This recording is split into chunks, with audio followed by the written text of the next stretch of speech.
A 1-year-old girl named Beautiful is found on a family's doorstep, already unresponsive. Detectives believe she may have been gone for more than a day, and the people who dropped her off vanished. What do you mean quite a while? Like maybe more than a day. So we're trying to figure out what happened as in terms of how this child passed away. Watch how a toddler's tragic death unravels a disturbing story of neglect and unimaginable choices. Hi, ma'am. How are you? Oh, this is your Thomas. Can you tell me what happened? We're gonna. Sorry for your condolences. All right. Sorry for your loss. Okay. Yes. Now you're gonna get. You probably ask these questions, and you're gonna get answered them again and again and again. Okay. So just bear with us, and we're gonna try to get through this the best that we possibly can. That's right. Again, my apologies for your loss. Are you Takesha? Yes. Okay. Tell me what happened, Takesha. It's hard to knock on the door after she came in. And what time was this? This morning. So, this morning. So you came in. You heard the knock on the door. She did. I came in from work. Not even 5 minutes later, it was a knock at the door. Oh, after you. Okay. Okay. By the time I got to the door, it was just her. She was just sitting out there in her carrier. Nobody was out there, no car, nothing. Like they just left her just sitting there on the porch. And she was already outside on my porch. When I walked outside, and when I picked her up, her nose was already bleeding, and she had been peeing all over me and everything. So you picked her up out of her carrier? Yes, I picked her out of the carrier to see like what was on her body, what was wrong with her, anything. Okay. But when I picked her up, she was just limp. Yeah, Like, we she just went limp. just came. So I just got in the car, said, "Mom, we gotta go, we gotta go." I just put her in the car, got in the back seat, I was holding her, and we just came to the hospital. Where's the car seat? Is that the front door? Where No, you, it's inside the house It's because inside. I just picked her. Where is it? It gotta be outside. Cause Okay, well I just picked her up out of it. Okay. So, let me just make sure I got this correct. Come back to the front door because you heard a knock on the door. Right. Once you open the door again, you saw the baby in the car seat. You saw the baby had blood on her nose. All right. Don't worry about it. Okay. Don't worry about it. Is that her blood brother? Right here? Yeah, it is. Same father, same mother? Yeah, they got the same father, different mom. Oh, same father, different mother. Okay. What is your daughter's name? I don't have one daughter. Her name is Najee. So, The mother? who's the mother? That's not her daughter. No, Okay, I'm sorry. Yeah, That's that's not not my my daughter. Tone is Beautiful's mom. mom. Yeah, Tone is not my daughter. No. No, I only have my daughter. This is Najee. And how's you related to him? To the little? I'm her grandmother. I'm her auntie. And she's the aunt. Okay, so the daddy is your son. Yes. Okay. Okay. Okay. This is the sister, Tone's sister. I'm the grandmother. How you And doing? the other grandmother. Hello, hello. You want to take them in the room back here? I'm gonna talk to one of them at a time. Okay. How you doing, sweetheart? I'm good. I'm sorry to keep you guys here, but obviously we have to find out what's going on, right? My name's Detective Weiner, like I told you before. Are you the family to the father or to the mother? To the father. Gotcha. What's your date of birth? Sister. Tell me what happened today, in your own words. So I got to work or whatever. Everything was fine. Nobody had called me, no nothing. Yeah. But I clocked out early because my stomach was hurting, so I was gonna go home and use the bathroom and clock back in. Yeah. So not even 5 minutes of me getting home, I hear a knock at the door. Okay. So I go to the door. By the time I get to the door, there's no car, nothing. Nobody's there but this baby just sitting there. Okay, She was so you didn't go home and find the baby. Someone knocked on the door, Yeah. and when you walked in, there was no baby out there. You walked No. by the park. Okay. No, and Now nobody I was even understand a out little there. better. Now Yeah. I understand a little better. So explain to me what the baby looked like when you saw the baby. When I seen her in her carrier, I seen the blood coming from her nose. I just found out this information and talking to her. The other child out there, that's also Charquez's. Right. When did he drop off that child to you guys? Was it yesterday? And when he dropped off that child, was Beautiful with the child? When was the last time you saw Beautiful? I haven't seen her. For a while? Yeah. Because, honestly. She told me that you guys normally don't care for them. You're right. And like with him, it's another one, another little boy. I used to keep them. But one, 3-year-old, the right? 3-year-old. Yeah. Once she was born, it really was like, I They didn't, cut you off for whatever reason. pretty much, I understand. they're doing their own thing, so. Hey, we are not gonna have this, all right? We ain't gonna have this. We're not gonna have. So, No, because they're not doing anything. Yes, he did, because I would knock your ass out real quick, like. Because I would knock your ass out real quick, like. Real Listen, do me a favor. You don't know me. With this cancer parking out. Walk out the door. I'll knock you the f*** out. Real quick. I'll knock your ass. That's why I need to leave. Can I leave, please? Now, are we doing this at the house? I will knock the fuck out of her. How do she even know what's going on? She came up in here. Her sister to make him. I ain't got time for this. Come on, Holly. Let's go. Just come to my house. I need to get her from my house. Please stay home, all right? I'll be there with the medical examiner. Please stay home. All right, stay out here. Sit down over there on the bench over there to the left or wherever. I don't care where you sit. Don't come back in here.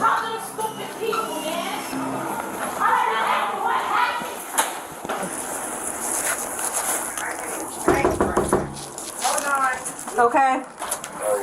Hello. Hi. My name's Hey. How you doing? So we can come out now? Yeah, you can come out. Where's the car seat?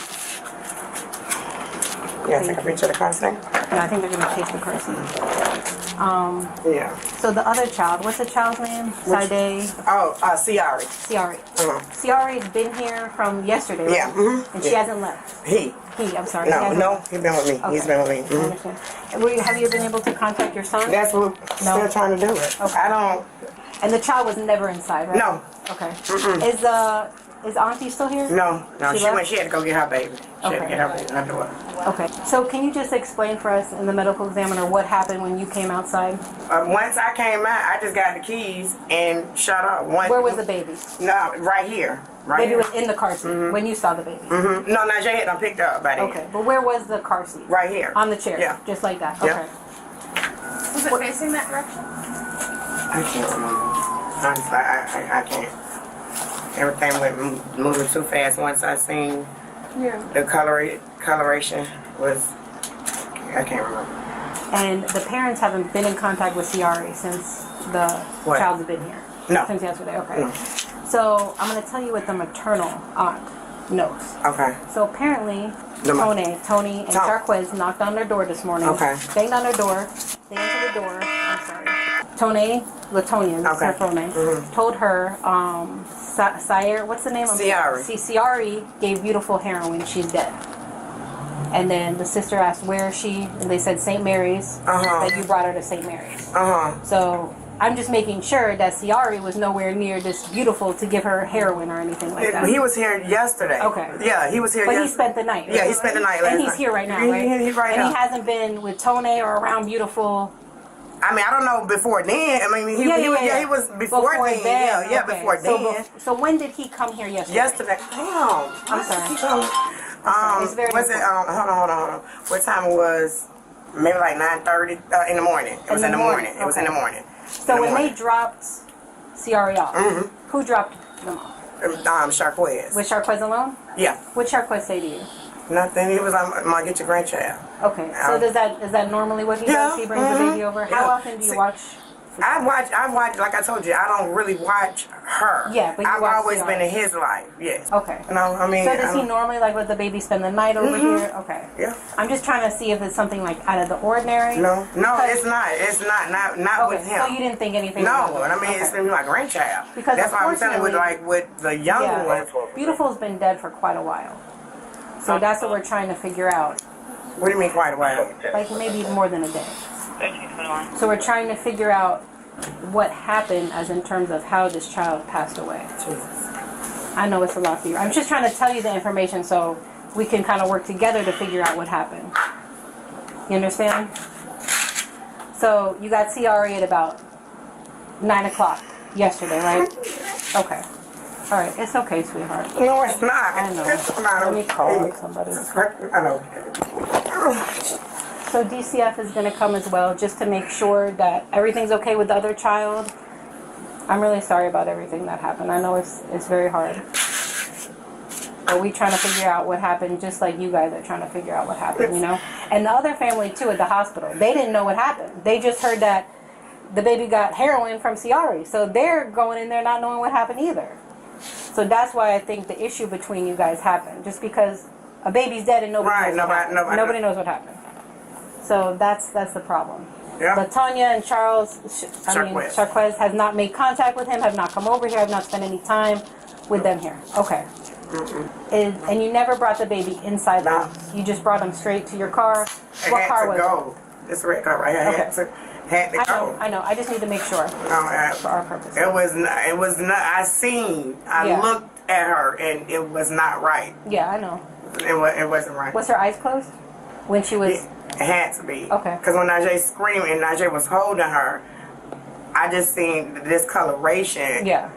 And she told me the lines on her forehead were already there. What? Najee, it was some lines. See, Najee was holding her while I was driving. Yeah. I couldn't. I'm just trying to get her. I know. I don't know all that. Did you have any other questions, Jessica? This is Jessica with the medical examiner's office, okay? So what's going to happen to Beautiful is she's going to go to the medical examiner's office, and maybe tomorrow or Monday, the autopsy will be completed, okay? And it's going to take a while for toxicology. That means if any drugs are in her system, it's going to be a little while. In terms of funeral arrangements, since some parents are not under arrest as of yet, they're the ones who are responsible for the funeral arrangements. But now we can't come in contact with them, so I'm not sure how to proceed. We are trying to get in contact. I know.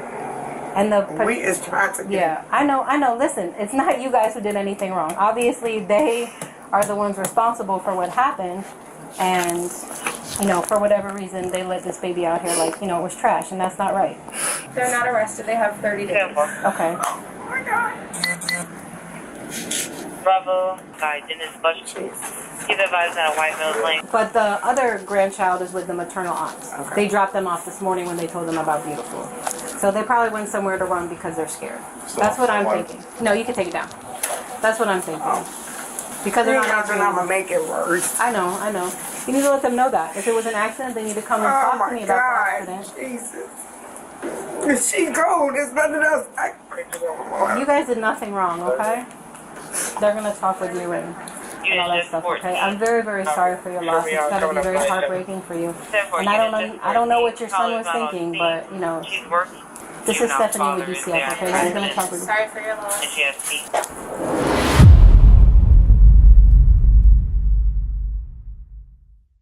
All right, let's slow this down and break it apart step by step, because cases like this get confusing fast. In the raw footage, you saw grief, anger, and rumors colliding in real time.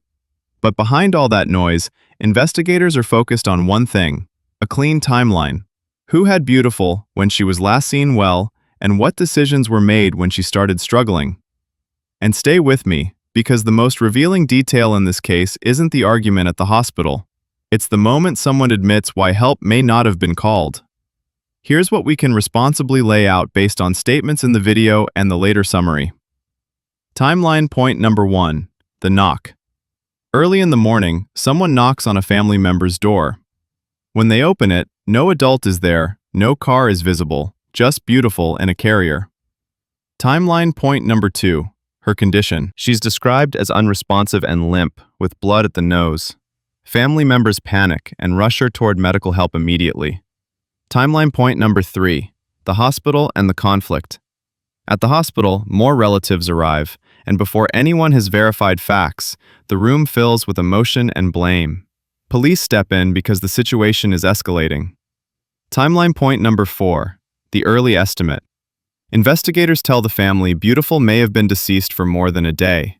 That means the knock at the door may have been the final act, not the beginning of the emergency. Timeline point number 5, autopsy plus toxicology. The medical examiner explains, cause of death can't be confirmed from Bodycam alone. Autopsy and toxicology take time. If you're wondering why detectives keep repeating the same questions, it's not to be cruel, it's procedure. They're building a case that holds up in court. Investigators typically lock in 4 categories. 1, last known normal. When was Beautiful last seen acting like herself? Alert, responsive, eating, drinking. Because everything after that moment becomes the critical window. 2, custody and control. Who physically had custody during that window? Not who usually has her. Who had her that day, that night, that morning? 3, behavior changes. When someone says she was screaming, refusing bottles, acting unusual, that matters. Those are early warning signs investigators treat like timestamps. 4, the decisions made under pressure. The hardest question.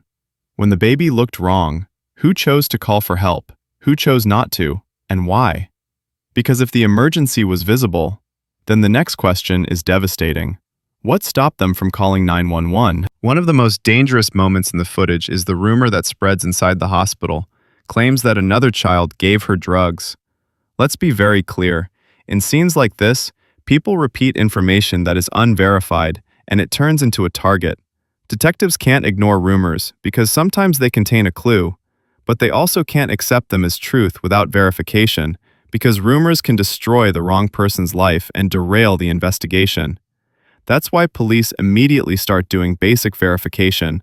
Where was that other child? Who was with them? What can be confirmed by time, location, witnesses? So if you felt the tension spike when that accusation came up, you're not imagining it. That's the moment grief becomes blame, and blame becomes violence. Now we get to the detail that changes the entire meaning of the story. In the later portion, a family member describes Beautiful appearing seriously distressed, crying, refusing a bottle, acting not right. And then comes the admission. Adults were allegedly hesitant to take her to the hospital because they feared they would go to jail. Let that sink in. In emergencies, some people don't avoid help because they don't care. They avoid help because they're scared of what help will reveal. But here's the reality. Delaying emergency care is often what turns a crisis into a death. Even if you believe something is an accident, even if you're terrified, calling 911 is the one decision that can save a life and also protect the truth. And if investigators later conclude that the child could have survived with timely care, that's when decisions become charges. According to the summary at the end of the video, authorities later reported Beautiful had drugs in her system and had been deceased for an extended period, up to 2 days. The parents were later located and arrested, facing serious charges including felony murder, aggravated manslaughter of a child, and child neglect. Important point, the bodycam footage is the beginning of the story, not the final verdict. Autopsy and toxicology are what anchor the case scientifically, and investigators typically use phone records, location data, witness interviews, and surveillance to fill the missing hours. So, while emotions in the hospital were raw and immediate, the justice process moves slowly, because it has to prove not just what happened, but who was responsible and when. There are a few hard lessons here, without turning a tragedy into entertainment. Lesson 1. A clear timeline beats loud opinions. The loudest person in the room isn't the most accurate. Facts don't come from shouting, they come from timestamps. Lesson 2. Rumors are gasoline. In family tragedies, rumors spread like wildfire and can ignite violence. If you're in that situation, pause, breathe, and let investigators verify before you accuse. Lesson 3. Emergency help is not optional. If a child is unresponsive, breathing oddly, or not acting right, you don't wait to see if it passes. You call, you document, you get help.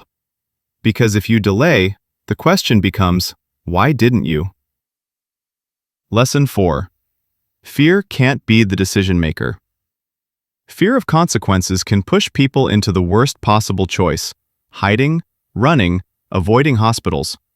But the consequences of avoiding help are almost always worse than the consequences of seeking it. If you made it this far, thank you for watching this respectfully.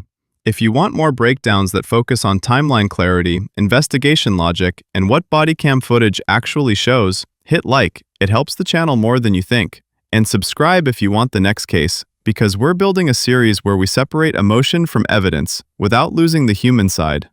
Now, here's the question I want you to answer in the comments, because it's the hinge point of this entire case. At what exact moment did this shift from an emergency to a crime? Was it the first sign she was in distress? Was it the decision not to call 911? Or was it the choice to leave her on a doorstep and disappear? Drop your answer below. And in the next episode, we're covering another case where a single decision, made in under 30 seconds, changes everything. Because in bodycam footage, the truth usually isn't hidden. It's buried inside the timeline.